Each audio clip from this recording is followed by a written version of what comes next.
The scream of my mother's voice still rings in my memory, slicing through the quiet of a childhood I used to pretend was normal. "Do not look at him, Evelyn. Do you understand me? He is dangerous."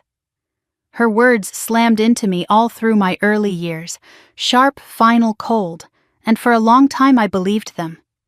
But nothing prepared me for the truth waiting at the end of that road.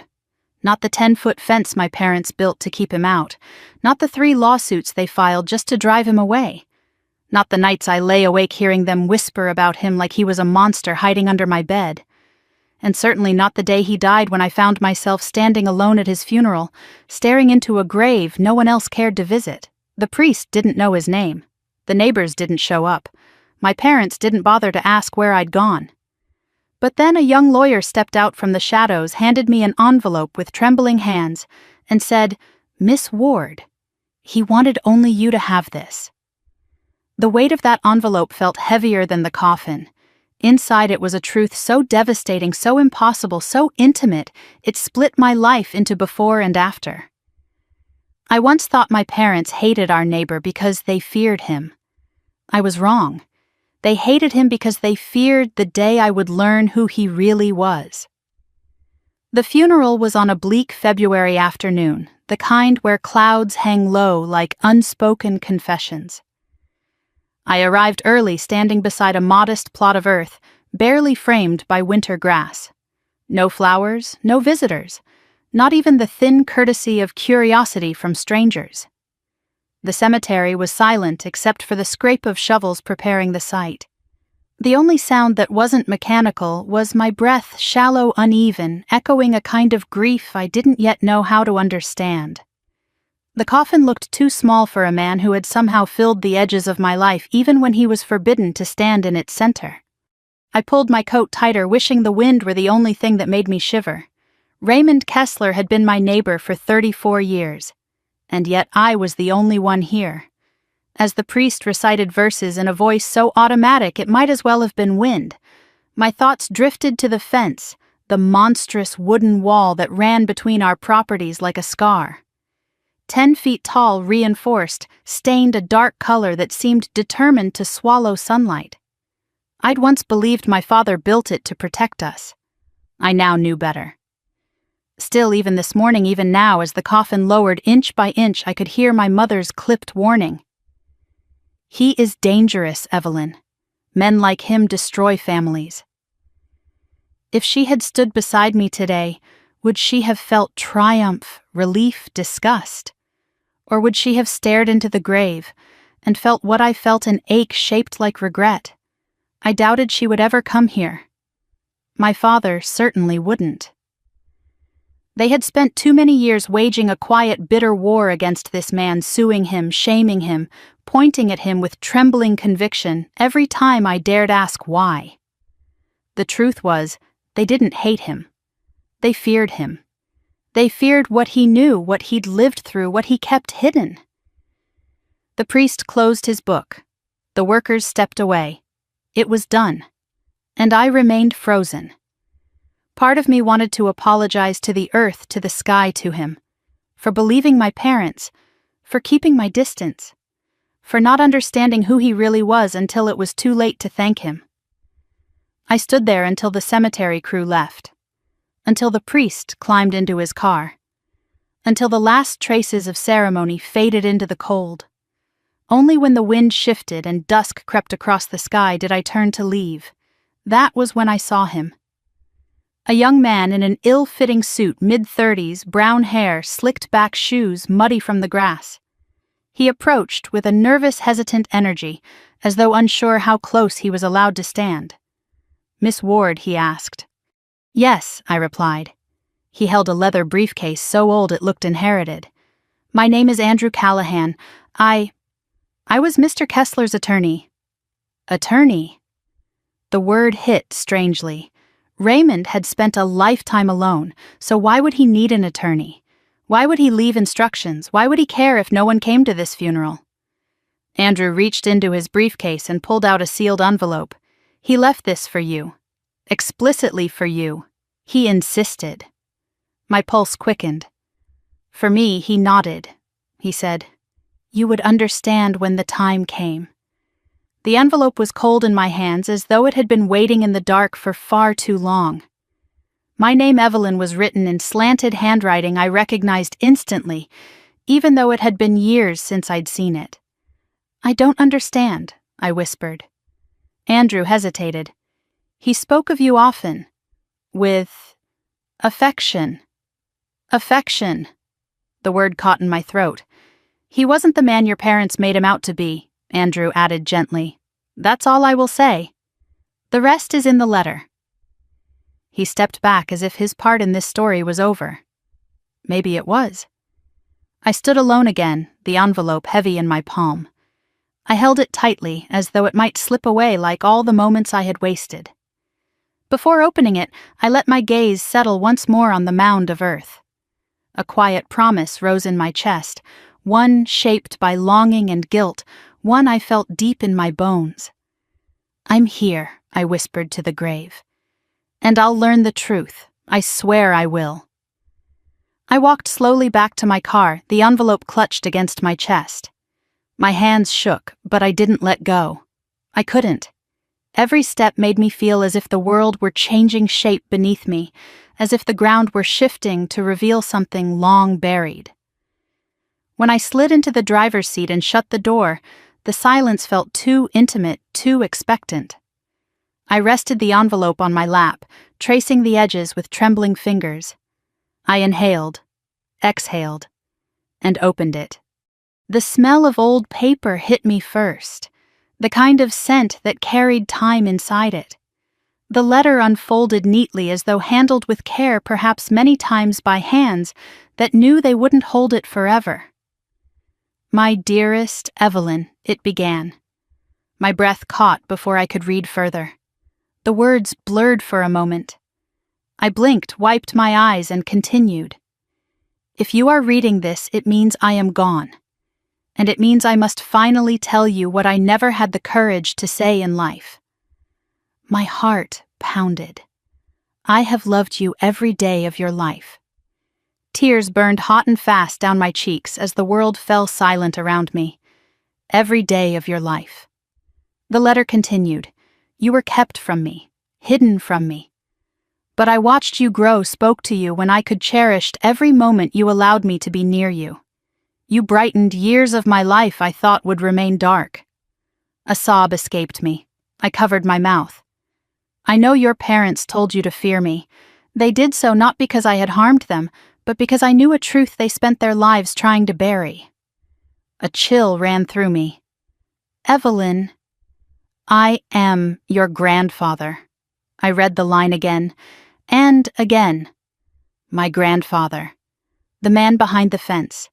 The man who carved birds with trembling hands. The man who watched me grow up in stolen fragments through a sliver of wood. The man my parents declared dangerous. He was family. Blood. Love. My chest ached with something sharp, a mix of guilt, understanding, devastation, and something else I hadn't felt in years. Belonging. The rest of the letter waited patiently, but I couldn't read it yet. I needed time, breath, space. My world had cracked open in a single sentence, and the pieces hovered mid-air, waiting to fall into something recognizable. Outside the cemetery, lights flickered on pale beacons against the thickening dusk. For a long moment I simply stared at Raymond's house across the street from mine. The windows were dark, the curtains still. But the shadows inside no longer frightened me. They called to me. They whispered, "Come, Evelyn. The truth is waiting." With trembling hands, I refolded the letter and slid it back into the envelope. Tomorrow I would go inside that house. Tomorrow I would walk through the rooms he had lived in for decades. Tomorrow I would find the attic where the rest of the truth waited, aching, patient, ready. Tonight I held the envelope to my heart and let myself feel everything I'd been denied for 34 years. Love, grief, recognition, and a promise of clarity. Because the story of my life had been rewritten in a single breath. And I wasn't afraid of the truth anymore. I stood at the kitchen sink that Sunday morning, staring through the window at the 10-foot fence my parents once built with a kind of religious fury, and for the first time in years I let myself remember what it felt like the day they declared our neighbor Raymond Kessler a threat to everything they claimed to love. I was only 7 then, too young to understand the way fear and secrets rot inside a home, but old enough to feel the coldness that lingered whenever his name slipped into the air. My parents never used his name as something human, only as a warning. He is dangerous. He is unstable. He is not to be trusted. They said those words so often that I almost believed them, almost convinced myself the man who lived 20 feet away could somehow reach through the walls and ruin us. But the truth was, ruins were already forming inside our house long before I understood what shape they would take. Most families talked during breakfast. Mine moved around the kitchen like ghosts avoiding one another. My mother fussed with the stove opening and closing cabinets just to have something to do with her hands. My father hid behind his newspaper flipping pages loudly whenever silence pressed too close. I sat at the table with a bowl of cereal that had long gone soggy. The routine never changed. Their tension was a kind of weather inside the house, predictable, heavy. I used to wonder if other children felt that weight before they even learned to name it. My father broke the quiet first. He lowered the newspaper just enough so he could stare past me through the window directly at the fence. He didn't even hide his disdain. "That man hasn't left his driveway in 3 days," he said, shaking his head, standing out there looking around like he's waiting for something. My mother didn't look up from the pan she was scrubbing. "He wants attention. Don't give him any." "He's trouble," my father muttered as if speaking to the floor. My mother repeated it softly under her breath as though it were a prayer. "He's dangerous." I stopped eating. Dangerous.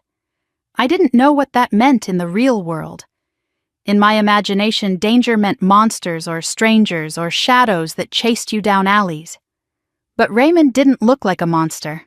I had seen glimpses of him through cracks in the fence before my father sealed every inch. He had white hair, slow movements, the soft hunch of someone who carried more sadness than strength. He reminded me of the old men I saw at church who shuffled in with trembling hands and too much humility. And yet every time my father spoke his name, something inside him hardened. My mother caught me looking toward the fence. "Evelyn," she snapped. "Eyes on your food." I jerked back to my bowl. But inside a question pulsed quietly. What did he do? What was so terrible that it made 2 adults live in fear of a man who looked like he barely had enough breath left to walk to his mailbox? After breakfast, I went outside with the intention of reading on the porch, but I didn't even make it to the steps. There he was again in his yard, though mostly hidden by the fence my father had built. I only caught the top curve of his shoulders and the movement of his hand as he set a flower pot on the ground. He wasn't doing anything threatening. If anything, he looked lonely. I stood there uncertain until the screen door slammed behind me. My father stepped out, his gaze slicing directly past me. He watched Raymond like a predator watches something it refuses to let near its territory. Without a word, he grabbed the broom and marched toward the fence, sweeping dust at its base, even though there was nothing there to sweep. I turned to go inside, but he spoke. "Don't ever stand near this fence. Do you hear me, Evelyn? Do you hear me?" "Yes." He stared at me, his eyes hard and unblinking. "That man is not someone you look at, talk to, or think about. Is that clear?" I remember nodding. I remember swallowing hard. I remember feeling the unspoken threat tucked behind every syllable. But mostly I remember the contradiction blooming quietly in my small chest. Because a week earlier, I had heard Raymond humming. Soft, gentle, almost like a lullaby carried by the wind. Dangerous people didn't hum lullabies. Dangerous people didn't kneel to tend flowers. Dangerous people didn't look tired and sad and alone. Inside the house, the air felt even heavier. My mother cleaned obsessively when she was nervous, and she was working herself into a frenzy. She scrubbed countertops that were already spotless, rearranged spice jars, refolded towels. Every clatter of glass or metal felt like a symptom of something she refused to name out loud. "Mom," I asked quietly, "why do you think he's dangerous?" She froze. Her back stiffened, her breath hitched, and her shoulders lifted in a way that told me I had stepped onto forbidden ground. "Because your father says so," she answered without turning around. "But why does he say so?" She spun around so fast, I flinched. "Evelyn, do not question your father. He knows things you do not. He understands things you cannot. That man is dangerous, and that is the only answer you need." Her voice cracked on the last word. And that scared me more than anything. It was the first hint that her fear wasn't truly about Raymond. It was about my father, about what would happen if she ever dared disagree. I spent the rest of the day moving around the house quietly, trying not to draw attention to myself. The tension only worsened as afternoon shadows stretched across the yard. My father paced the living room like someone expecting an attack. My mother wiped her palms on her apron repeatedly. I climbed to my room and pressed my ear to the window. The hum started again. Soft, barely audible. A tune I couldn't place but warm enough to make my heart ache. Without thinking, I followed the sound outside, walking as quietly as I could until I reached the edge of the fence.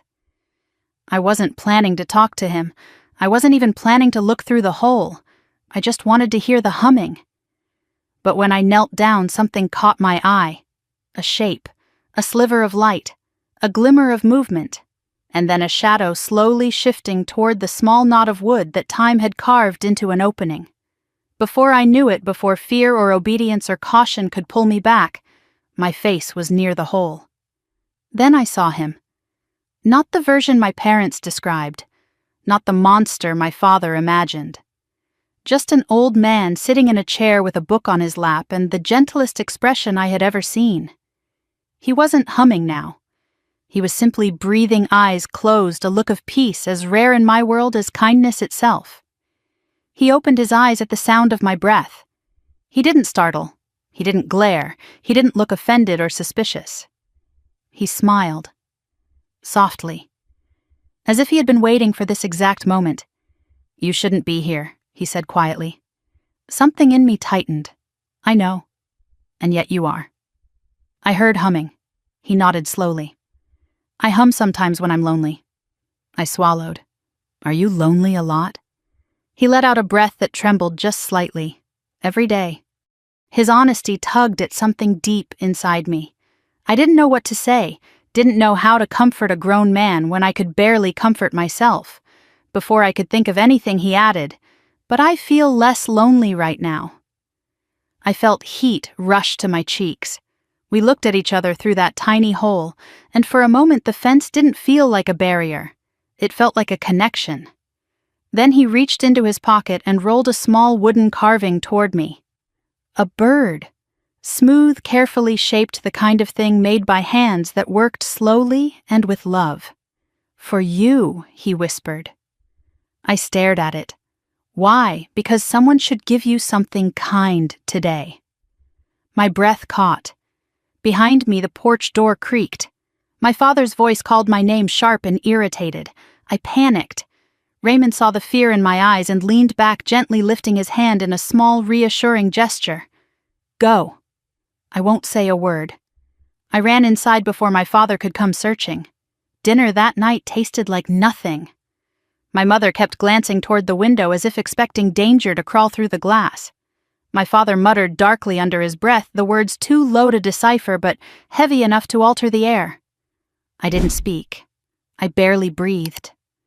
The wooden bird sat hidden in my pocket, warm from my hand, warm from his. And somewhere in the back of my mind, a truth began to take shape. If this gentle old man was dangerous, then the danger inside my home was much, much greater. And that realization, though still fragile, was the first crack in the story my parents had built around me. A crack that would grow wider with every passing year until the day it finally split my world open. The summer I turned 7 stretched out like a long, quiet ache, the kind that settles into a child before she even learns to name loneliness. Most afternoons my parents argued behind closed doors, believing thin walls and lowered voices were enough to hide their discontent. I would slip outside with a tennis ball, pretending the yard was a world of my own, though even that space felt borrowed. I remember the heat of that August day, the way the grass stuck to my knees, the way my ball thumped rhythmically against the fence my father had built with his own hands. It felt like hitting against a prison wall, each bounce a reminder that something on the other side was forbidden. And then the ball bounced wrong. It sailed upward, clipped the top of the fence, and vanished. I froze. Not because I'd lost the ball, but because that ball was one of the few things in my life that felt like mine. My grandfather, at least the man I thought was my grandfather, had given it to me before he died. My parents kept little of his memory around just a framed photo in the hallway and a box of ties my father refused to throw away. But that ball, for a lonely child, sentimental things become sacred. I stepped closer to the fence, torn between fear of what lay beyond and fear of disappointing my father. I crouched, pushing my fingers into the dirt until I felt where it dipped slightly below the lowest plank. That's when I noticed it, a small, imperfect opening near the ground. A knot in the wood must have fallen away long ago, leaving a space just big enough to peer through. My heart hammered as I knelt in the grass. Somewhere behind me, a screen door slammed.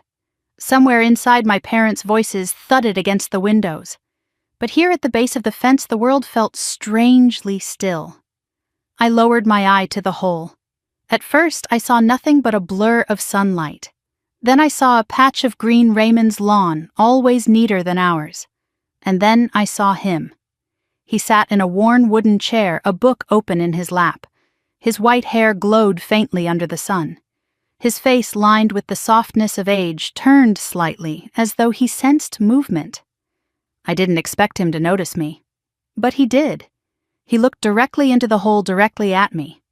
For a terrifying heartbeat, I thought he would shout, that he would stand up, march to the fence, and prove everything my parents had said about him. But instead, he did something that shook the foundations of everything I believed about him. He smiled. A small, tentative, gentle smile. "You lost something," he said, his voice warm and unexpectedly steady. I swallowed. My ball. He nodded as though the answer made sense to him in a deeper way than I understood. He stood slowly, joints cracking softly, and shuffled toward where the ball lay near his flower bed. He picked it up and rolled it through the hole to me. "There you go, sweetheart." My breath caught. My parents never used words like that. Not with me. "Thank you," I whispered. "You're welcome." He looked at me again, really looked, his eyes softer than anything I had ever seen at home. I felt exposed and safe at the same time. "I should let you go," he murmured. "They'll worry if they see you here." He didn't need to say who they were, but something in me wouldn't move. Children don't always understand kindness, but we feel the rare warmth of it instinctively, like a creature recognizing safe shelter. My parents say I shouldn't talk to you," I blurted. His expression flickered with something like grief. "I know they do," he said quietly. "And you should listen to your parents. They only want what's best." "Then why are you talking to me?" I asked. He smiled again, but this time it trembled as if he were holding back something heavy. Because every child deserves kindness, even in small doses. I held the ball tighter. He reached into his sweater pocket and pushed a small wrapped candy through the hole. "Here, don't tell them." The candy glimmered gold under the sunlight. My mother never let me eat sweets. My father said sugar rotted teeth and weakened discipline. But here was a stranger, a man I was told to fear, offering me the smallest act of care I had felt in years. I took it. My hands shook. Behind me, the back door creaked open. I gasped and stood up so fast I scraped my knee. Raymond pulled his hand back, instantly retreating into his yard. That night at dinner, my mother asked why there was dirt on my knees. My father watched me too closely. I lied for the first time in my life. It felt like swallowing stones. But lying became easier the next day, because the next day I returned to the fence, and Raymond was already there. He was sitting in his chair with the same book, the same quiet patience, as if he had known I'd come back, as if he'd been waiting for me.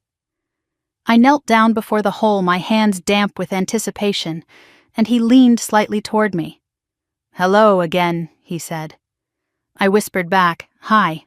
I didn't tell him I had replayed our conversation all night. I didn't tell him I'd hidden the candy in a box under my bed like a treasure. Children guard small joys the way grown people guard secrets. "What are you reading?" I asked. He lifted the cover. "A book about birds." "Why?" he chuckled softly. "Because they're simple and honest. They do what they must without hiding who they are." I didn't know then why that answer made my throat tighten. Day by day our conversations grew longer. He asked me about school, about the stories I liked, about why I often looked sad when I talked about home. I asked him about the flowers in his yard, about the books he kept near his chair, about why he always seemed to pause before answering certain questions. Once he said, "I listen more than I speak." "You don't speak like my parents," I said before I could stop myself. He smiled a little. "Is that good or bad? I think it's good." His eyes softened with something like relief. One day he passed a tiny wooden bird through the hole. It fit perfectly into my palm, the wings smoothed by careful carving. I stared at it in awe. "Did you make this? I carved it years ago," he said, looking away. "I thought, maybe you'd like it." I whispered, "I love it." The moment those words left my mouth, something inside him shifted. His smile became sadder, deeper, more fragile. I didn't understand then, but much later I would realize that he had carved that bird long before he ever met me, long before I was even born. That was the first time I sensed his loneliness. The second time came a week later when I asked if he had children. He hesitated for so long that I thought he wouldn't answer at all. Then he said quietly, "I did." "What happened to them?" He looked down at his hands, hands that had carved tiny gifts for me, hands that trembled more often now. Some things he said softly are too painful to speak aloud. I wanted to ask more. I didn't. Something told me not to pry. But questions sprouted in me like wild weeds. If he had children, where were they? If he had a family, why was he always alone? If he had done something terrible, why did he never look angry or cruel? Yet every time I brought these questions home, every time I even said his name, a storm brewed between my parents. One evening, I overheard my father say, "If she ever talks to him again." My mother interrupted sharply. "What would you do?" My father didn't answer. His silence shook me more than shouting ever had. From that night on, my visits to the fence became a secret ritual, something I protected fiercely. I learned when my parents napped, when they argued, when they made phone calls in separate rooms. Those were the windows when I darted outside, knelt before the hole, and waited for the gentle voice on the other side. And Raymond always appeared. Always. He told me stories about airplanes he'd flown in his youth, about places he'd traveled, about the way mountains look at sunrise, and how ocean wind feels on your face in the dead of winter. His voice made distant places feel close, possible real. Once I asked, "Why did you travel so much?" His answer was slow, thoughtful. "Because I wanted to understand the world, and because home didn't feel like home anymore." I didn't understand. But I felt the truth in his words, like a soft bruise. One late afternoon, when the sky turned pink behind the rooftops, I heard my name spoken gently from the other side of the fence. "Evelyn," he said. "Yes, you're a bright child. You see things most people ignore." I didn't know what to say. He continued, voice softer now. "One day you'll understand why your parents fear me. But that fear isn't about what I've done. It's about what they can't bear for you to know." A chill crept through me. Know what he didn't answer. Instead, he whispered, "Just remember this. Adults lie far more than children do, usually to themselves." That night I lay awake long after the house fell silent. His words echoed in my chest, twisting into shapes I couldn't name. Adults lie, my parents lie. Raymond didn't. And somewhere between fear and hope, between curiosity and dread, I realized something that would shape the rest of my life. The most dangerous thing in my world wasn't the man behind the fence. It was the truth my parents were desperate to keep locked away. By the time I turned 10, the rhythm of my afternoons had settled into two distinct worlds: the cold, echoing rooms of my own house, and the warm little pocket of sunlight waiting beneath the fence. I would race through homework with a kind of desperate efficiency, listening for the moment when my parents' voices rose in their usual arguments or drifted into the muffled distance of phone calls. Those were my windows, my permission slips. As soon as I sensed their attention pulled elsewhere, I slipped into the backyard and knelt in the grass, feeling the familiar thrum of excitement rise in my chest. It was the only time of day I felt like myself. Sometimes Raymond was already there, as if he knew exactly when I'd appear. Other times I'd wait only a few seconds before hearing the soft scrape of his chair or the faint shuffle of his steps moving across his yard. He always spoke in that same gentle tone, as though every word were shaped carefully, lovingly meant for me alone. "What did you learn today, Evelyn?" he would ask. And I would tell him everything. Things I never spoke about at home. Things no one in my family ever asked. He listened the way a thirsty man drinks water, with an intensity that made me feel important, visible, wanted. Sometimes he laughed at my jokes. Sometimes he asked questions that made me think harder than any teacher ever had. Sometimes he sat in quiet admiration while I explained my favorite history stories. "You have a curious mind," he'd say. "That's a gift. Don't let anyone take that from you." No one had ever said anything like that to me before. Certainly not my parents, who reserved praise the way some people reserve fine china locked away, never used, only displayed to impress others. Around them, I learned to shrink myself. Around Raymond, I learned to stretch, to breathe, to wonder. He shared pieces of himself too, in small, careful fragments. He told me about the countries he had visited when he was younger, about the way the air smelled in Rome at dawn, about the colors of the market in Marrakesh, about the quiet ache he felt when he stood at the edge of the Grand Canyon and realized how small one life really was. His voice always softened when he talked about traveling, as if he were speaking not just of places but of versions of himself long gone. "Do you still travel?" I once asked. He smiled in that sad way I was beginning to recognize. "Not anymore. My world is smaller now, but yours doesn't have to be." I didn't understand the depth of his sadness then. I just knew I wanted to keep talking to him, to keep building that secret world between us. And every few days he gave me something: a polished stone he'd found years ago on the Oregon coast, a comic book with pages soft from age, a bookmark carved with delicate swirling patterns.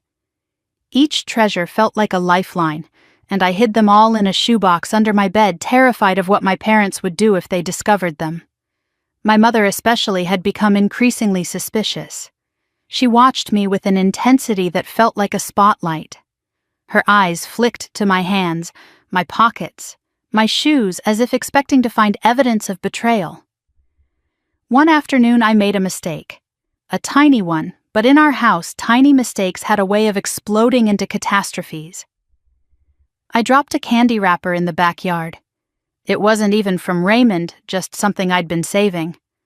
But when my mother came outside later that evening and spotted it near the fence, she reacted as though she'd found a live grenade. "Where did this come from?" she demanded. My heart thudded painfully. I don't know." Her voice sharpened. "Evelyn, do not lie to me. I'm not." She crouched down, snatching the wrapper with trembling fingers. Her face drained of color. "Did he give this to you, Mom? No, answer me," she screamed so loudly I jumped. Before I could speak, my father appeared in the doorway, drawn by the sound. His eyes swept the scene and landed on the wrapper. "What is that?" he barked. My mother held it out to him, her voice unsteady. "Candy," his jaw clenched. "From him, I don't know," she whispered. He turned to me. "You've been told never to talk to that man." "Have you disobeyed us?" I shook my head too quickly, too desperately. I could feel the lie bleeding through my skin, trembling in my breath. My father stepped forward, towering above me. "If I ever find out you've been near that fence again, there will be consequences you won't forget." My mother looked away. She didn't comfort me. She didn't defend me. She didn't ask why a child might need kindness so badly that she'd risk punishment for it. That night, I lay awake staring at the ceiling, my shoebox of treasures tucked under my ribs like a secret heartbeat. I knew I was living two separate lives now. I knew that one of them, my quiet, luminous world at the fence, would be destroyed if my parents ever found out. The next afternoon I went back anyway. Raymond saw the tension in my eyes before I even said a word. "Something happened," he said gently. I nodded. "My mom found a wrapper. She thinks you gave it to me." He exhaled slowly. "I'm sorry. I should be more careful." "No, I should be more careful." He shook his head. "Children shouldn't have to be careful just to feel cared for." I blinked hard. "They think you're dangerous." A flicker of pain crossed his face. "I know. Why do they hate you?" He took a long time to answer. His gaze drifted toward the house I lived in, a house painted with the colors of silence and fear. "It's not hate," he finally said. "It's fear. And fear grows when people bury the truth instead of facing it. But what truth?" He looked down, his voice barely audible. "A truth you're not old enough to hold yet." It wasn't the first time he hinted at something deeper, and it wouldn't be the last. But that day, the heaviness in his voice sank into me like a quiet bruise. I sensed a story swirling just beneath the surface of his words, something fractured and fragile and bound tightly to my family. Still, the next moment he surprised me. "Close your eyes," he said. I hesitated, then obeyed. I heard the soft scrape of wood against his chair, the faint rustle of paper. Then something light touched my palm. I opened my eyes and saw a small wooden bird similar to the other he'd given me, but more detailed, more careful. Under its wing, carved in tiny script, was a single letter. E. I stared at him. "You carved this for me, I did," he said softly. When he hesitated again, his eyes filling with something I didn't understand. "A long time ago." I turned the bird over in my palm, feeling its smooth curves, its careful lines. A warmth spread through me, one that felt suspiciously like belonging. But the questions only grew. Why did he carve something for me long before he ever met me? Why did he look at me sometimes with an ache that was almost paternal? Why did my parents glare at him with such venom? I tucked the bird into my pocket, feeling its small weight like a promise. As the sun dipped lower, Raymond began telling me about the first time he learned to carve wood. He spoke of his father teaching him when he was young, of long evenings spent sanding, shaping, finding beauty in imperfection. His voice grew soft as he drifted into memory. "I used to dream," he said, "of teaching a child of my own someday. Someone who might want to learn, someone who might sit with me while I carved." "Did you ever teach your kid?" I asked. He looked at me for a long moment, his smile sad and distant. "No. Life had other plans." His words hung in the air, aching with emptiness. Before I could ask more, I heard the distant slam of a car door on my side of the fence. Panic surged through me. I scrambled to my feet, brushing grass from my knees. "I have to go," I whispered. He nodded. "Go, and be careful." I ran into the house just as my father walked into the kitchen. He studied me, eyes narrowed, as though trying to read the truth straight off my skin. I kept my head low, my hands tucked behind me, the wooden bird pressed against my palm.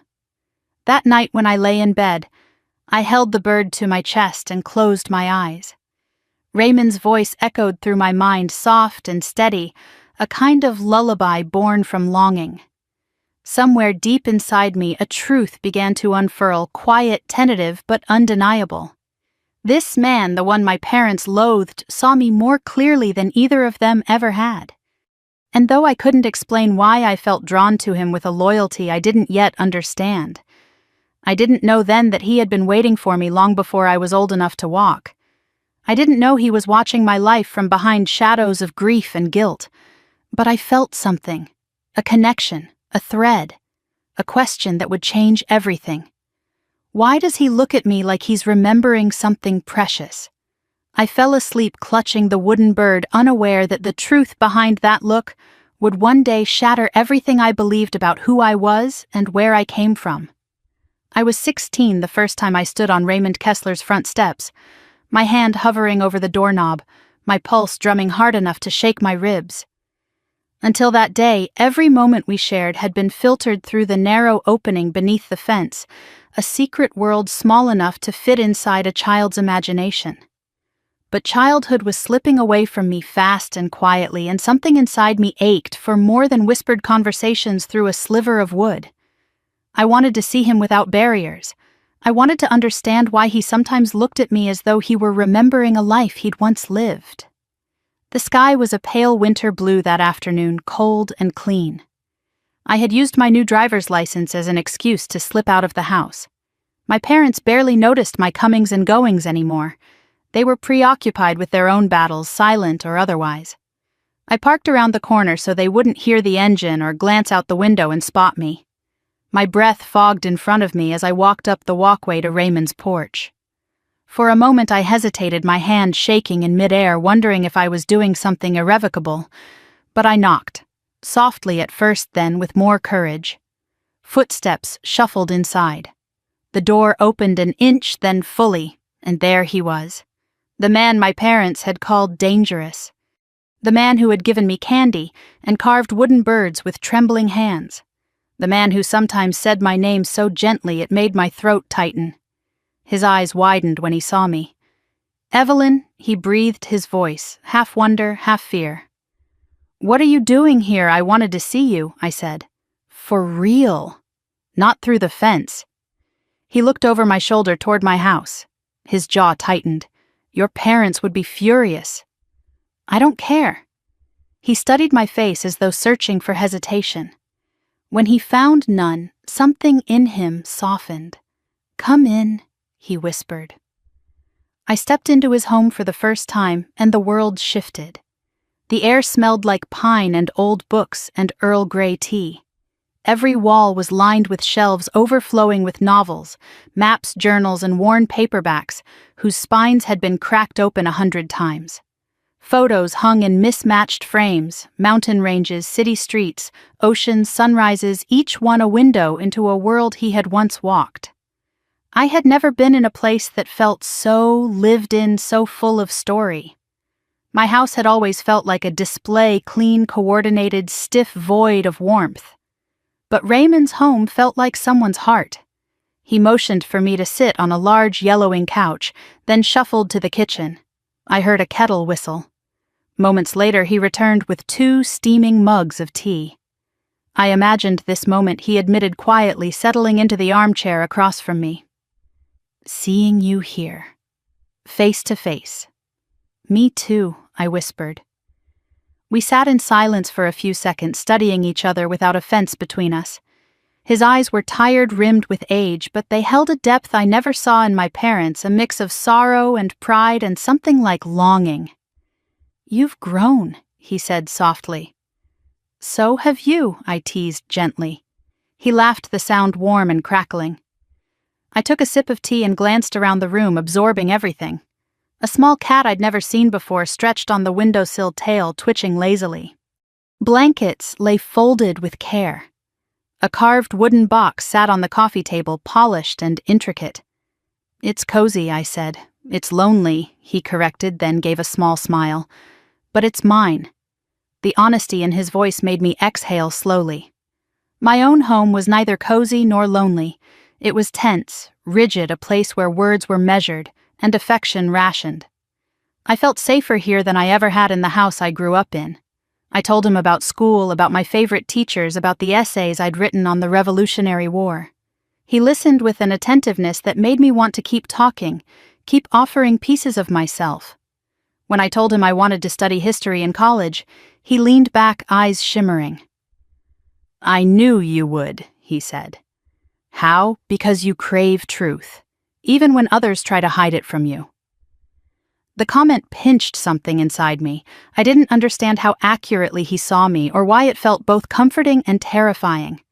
I let my gaze wander again, settling on a framed photograph above his desk. A young man stood in the photo, smiling broadly, holding a swaddled infant in his arms.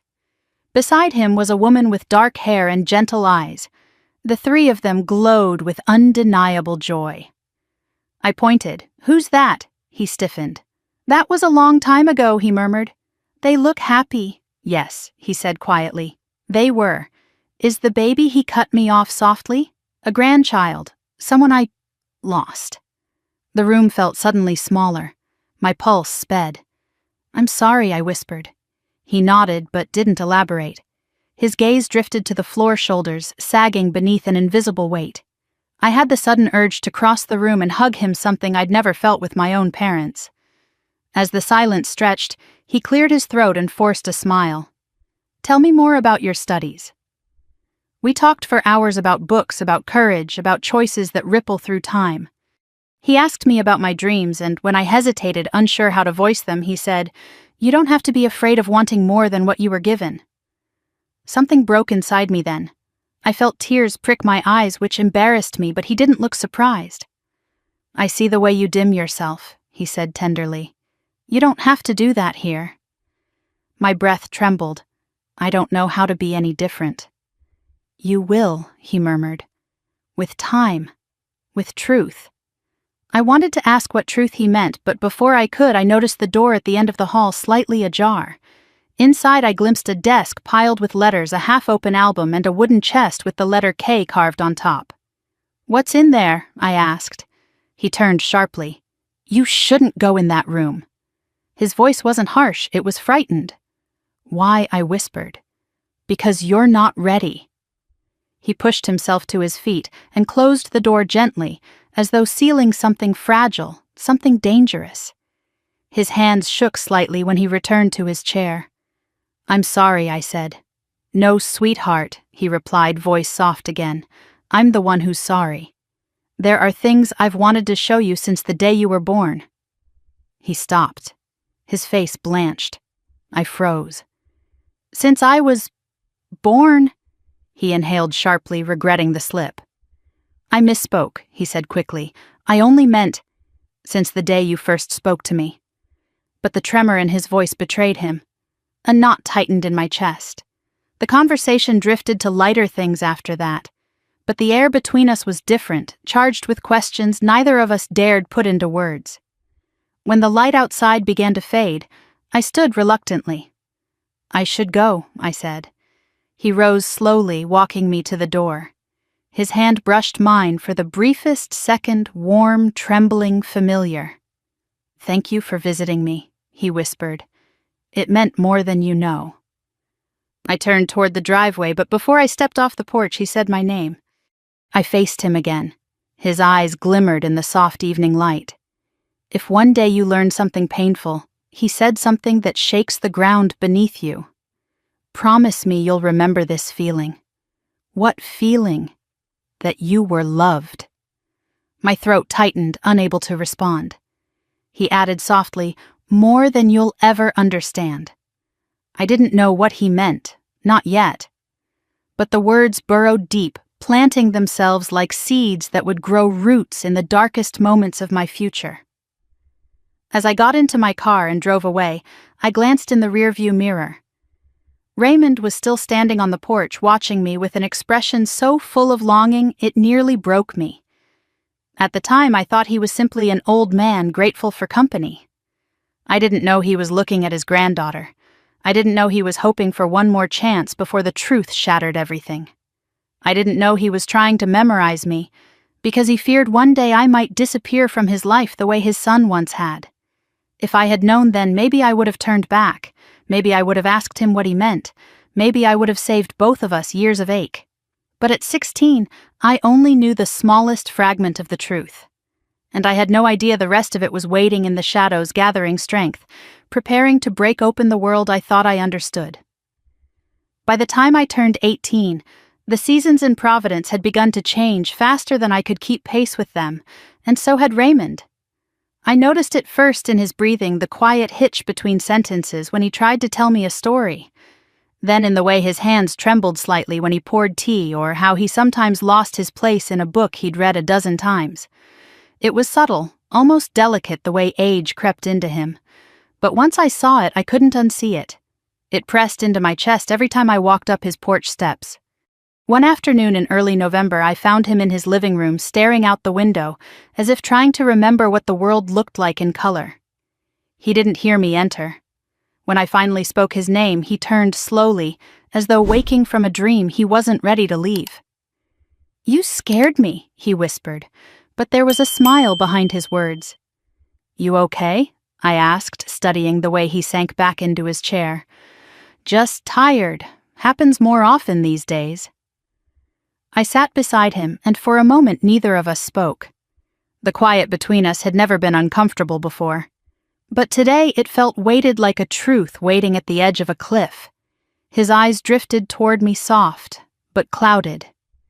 "You've grown into a remarkable young woman, Evelyn." I laughed lightly. "You say that every year. I mean it every year." He lifted a trembling hand, then lowered it again, as if unsure whether he had the right to touch me. The gesture twisted something deep in my ribs. A few minutes passed before he said almost to himself, "I'm afraid I won't get to see everything you'll become." I blinked, startled. "Don't talk like that." His smile was faint. "We don't get to choose how much time we're given, only what we do with it." A chill crept across my spine. I wanted to tell him he wasn't that old, that he'd be around for years, but even at 18 I knew when someone was pretending not to be afraid. He changed the subject. "How are your parents?" I shrugged. "Worse. They barely talk to each other. And when they do, it's like they're trying to win a war neither of them remembers starting. And you, I stay out of the way." He exhaled slowly. "You shouldn't have to. But I do." He looked at me with a sorrow so deep it made my throat tighten. "They don't see you, Evelyn. Not the way they should." I didn't know how to answer that, so I didn't. Instead, I let silence wrap around us again, warm and fragile. It was after that conversation that the slips in his memory became harder to ignore. One afternoon he called me by the name Eliza. I didn't understand. "Who's Eliza?" He blinked, startled as though waking from a dream. I'm sorry. I misspoke." "But you keep saying it," I whispered. "Who was she?" He looked away, jaw tightening. "Someone I loved." "Did she die?" A pause. "Yes," he said softly. "A very long time ago." He didn't explain further, and I didn't push him. But I saw the grief flicker across his face, sharp and unmistakable, as though her memory were tied to something he had never forgiven himself for. As winter approached, his health seemed to slip between my fingers like melting ice. His steps slowed. His voice rasped. Sometimes mid-sentence he drifted away, eyes going distant, before returning abruptly, apologetically. "I'm sorry," he'd mumble. "My mind wanders." "It's okay," I always told him. But it wasn't okay. Not to me. One windy afternoon, when leaves scratched against the windows like old secrets trying to claw their way in, I arrived to find him sitting on the floor beside his bookshelf, papers scattered around him. Panic surged through me. "Raymond." I rushed to his side. "What happened?" He looked up confused. "I was looking for something, but I can't remember what." I helped him to his feet, feeling how much weight he had lost. He leaned on me more than he realized. "You should rest. I don't have time to rest." The sharpness in his voice startled me. "What do you mean?" I asked. He looked at me with urgency, his eyes suddenly clear, painfully clear. "I should have told you years ago. I should have found a way to do it before now." Told me what his breath faltered. "The truth. About your parents. About me." My stomach clenched. "Raymond." "What truth?" But his eyes flickered again, the clarity fading, and he slumped back into his chair, exhausted. "Not now," he whispered. "I'm not ready." I wasn't ready either. But I wanted to be. The next evening, the consequences of our secrecy edged closer than either of us expected. As I slipped into his yard through the side gate, a route I used when I didn't want to risk being seen, my mother stepped into the kitchen window at the exact moment I passed by. Her eyes widened, her face draining of color. I ducked, instinctively, heart pounding, but the damage was done. When I returned home, she was waiting. "Where were you?" she demanded. "Library?" I lied. She stepped closer, gripping the counter so tightly her knuckles whitened. "I saw you." My heart hammered. "Saw me what? Don't lie to me, Evelyn. I saw you near his house." I froze.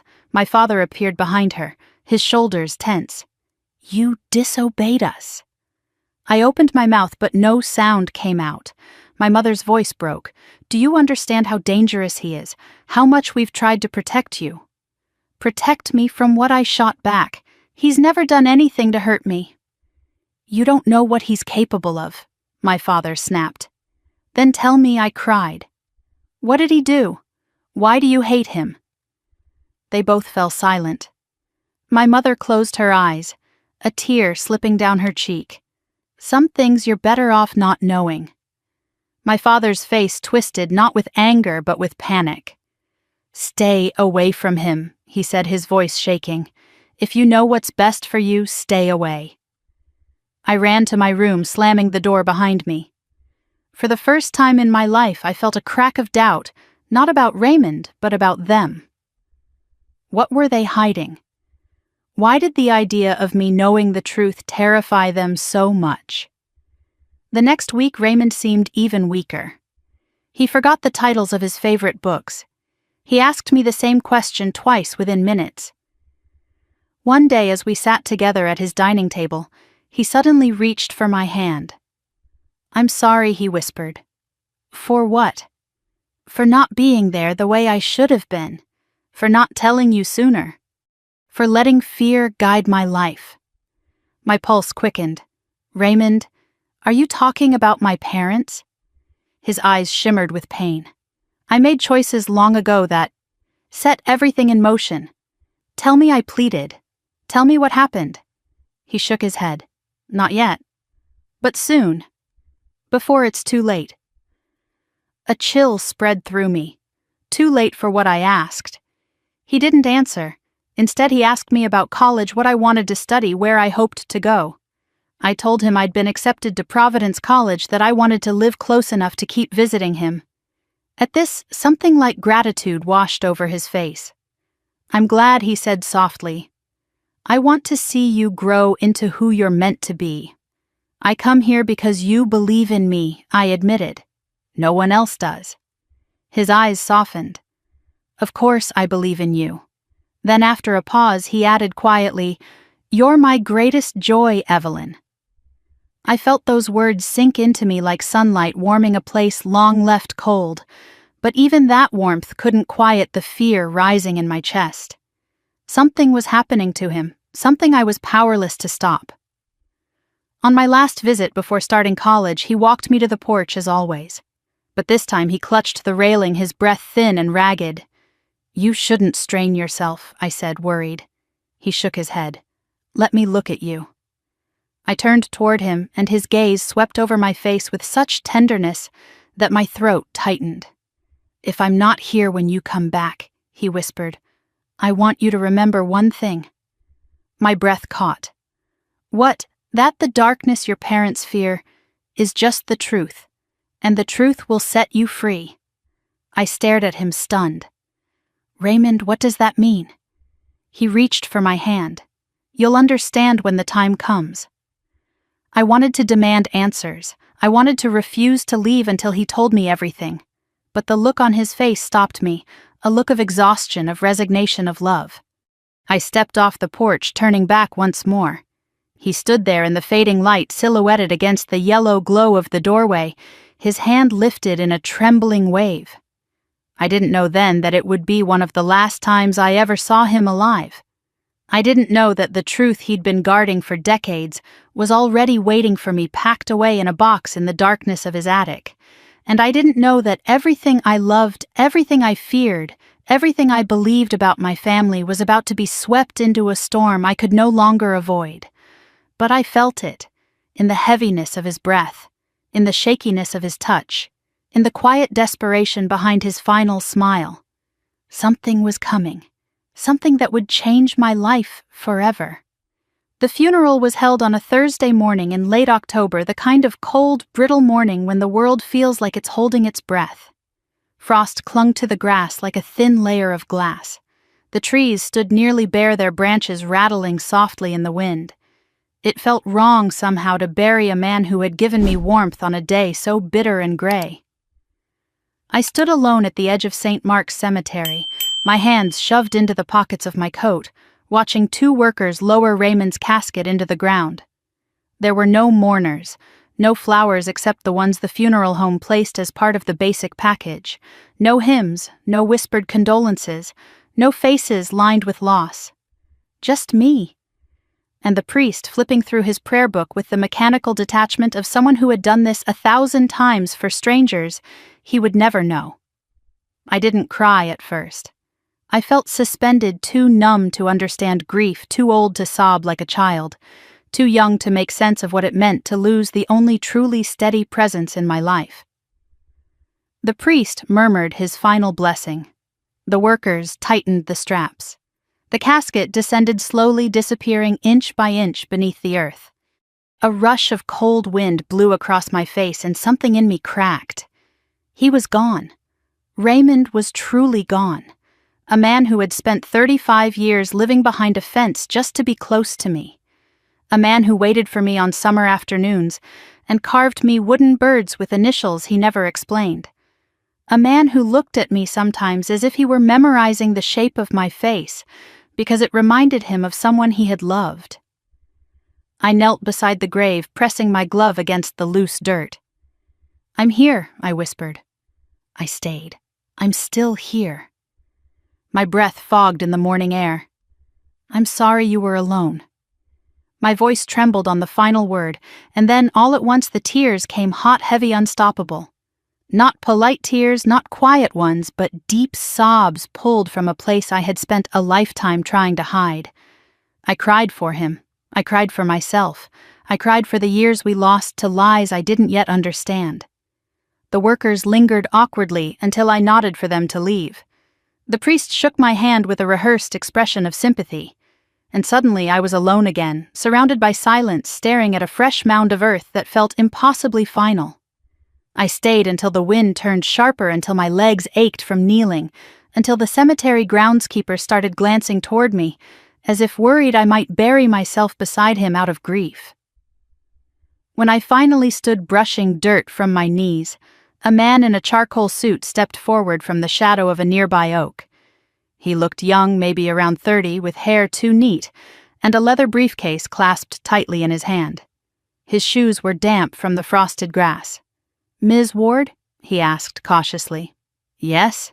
He swallowed, adjusting his grip on the briefcase. "My name is Thomas Hale. I was Mr. Kessler's attorney. Raymond had an attorney."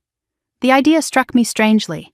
A lonely man with no family, no visitors, no one to attend his funeral, yet he had taken the time to prepare legal paperwork.